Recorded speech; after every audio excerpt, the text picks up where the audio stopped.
बिस्मिल्लाहिर्रहमानिर्रहीम। अस्सलाम वालेकुम। आप देख रहे हैं DNN न्यूज और मैं हूं गुलाम ज़हरा। अब रुख करते हैं खबरनामे की तरफ।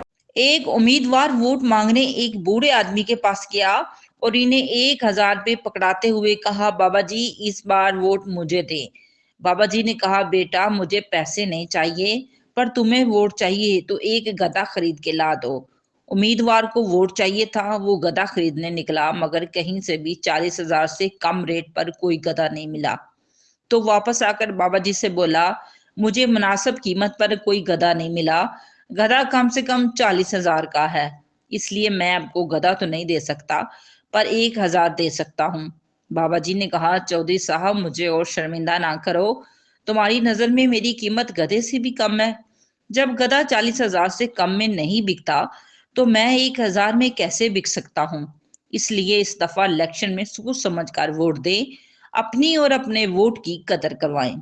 सिर्फ हाथ मिलाने, खैरियत पूछने या फिर हाल हवाल करने या चाय की प्याली पिलाने पर जमीर फरोख्त मत करें।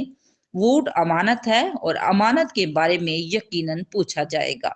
अब तक के लिए इतना ही। मजीद खबरों के लिए हमारे साथ रहिए।